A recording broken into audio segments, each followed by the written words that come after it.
అని చెప్పాను. అలాగే మనం అందరం కలిసి ఉన్నామనుకోండి, అది ఐక్యత కలిగి ఉంటే ఎంతో మనోహరం అని చెప్పి ఉన్నాడు దేవుడు. అందరూ ఐక్యత కలిగి జీవిస్తే ఎవరు కూడా ఏమి చేయలేరు. అదే మనం విడిపోయి ఉన్నామనుకోండి, ఎవరొకరు కూడా అలాంటి అనుభవం నేను అనుభవించాను. అనుభవం మీరు అనుభవించారో లేదో నాకు తెలియదు, కానీ కలిసి లేని అనుభవం నేను చాలా అనుభవించాను. నా భర్త పట్ల కానీ, ఒకవేళ నా పట్ల కానీ, ఎవరి పట్ల అయినా సరే నేను అనుభవించే ఉన్నాను. అలాంటిది అన్నదమ్ములు కలిసి లేకపోవడమా ఎలా ఉంటుందో, కలిసి ఉంటే ఎలా ఉంటుంది అనేది. ఎవరినైనా నేను కలుపుకోవడం కాదని, కానీ నన్ను ఎవరు కలుపుకునేదని కాదు, కానీ అది అందుని బట్టి కలిసి ఉంటే కలదు సుఖమని పెద్దలు ఆ రోజునే చెప్పారు.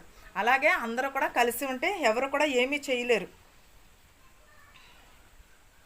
ఇద్దరు కూడి వారందరినీ కూడా కొట్టగలరు. అవును కదా, నలుగురు కలిసి ఒకరిని కొట్టగలరు, కానీ ఒక్కడు కలిసి నలుగురిని కొట్టలేడు కదా. అలాగే ఉంటుంది అనమాట, కలిసి ఉంటే అలా ఉంటుంది.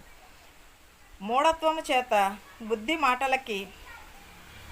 మాటలకి చెవి యొగ్గలేని మొసలి రాజు కంటే భేదవాడైన జ్ఞానవంతుడగు చిన్నవాడే శ్రేష్ఠుడు. అవును కదండి, మూర్ఖత్వంగా ఉంటే వీడు చాలా మూర్ఖుడురా అని మనం ఎంత డబ్బు సంపాదించినా, ఎంత ఏం చేసినా కూడా మనం మూర్ఖంగా కానీ కోపం కానీ ఉంటే ఏది కూడా మన దగ్గరికి రాదు. మనకు డబ్బు ఏం చేస్తుంది, ఏం చేయదు. ఏదైనా సరే మంచి మాటను బట్టి, మంచి ప్రవర్తనను బట్టే కదా ఎవరైనా సరే.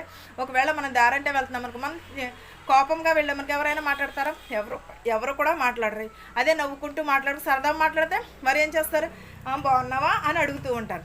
ఏదైనా సరే మన మాట తీరువుని బట్టే మనకి నమస్కారం కూడా చేస్తారు. ఒకవేళ ఒక పాస్టర్ గారు రోడ్డు అంటే వెళ్తున్నారు అనుకోండి, ఆయన చాలా మూర్ఖుడు కానీ రౌడీ కానీ ఉన్నాడు అనుకో, ఏం చేస్తారు? చిచి ఈడా అని అంటారు. అదే వినయంగా విధేయతగా ఉంటే పాస్టర్ గారండి వందనాలండి అని చెప్తుంటారు. మన ప్రవర్తనను బట్టే రెండు చేతులు ఎత్తి దండం పెడతారు. మనం ఉన్న విధానమును బట్టే మనకి నమస్కారం. ఒక మాస్టర్ వెళ్ళినా కూడా అంతే.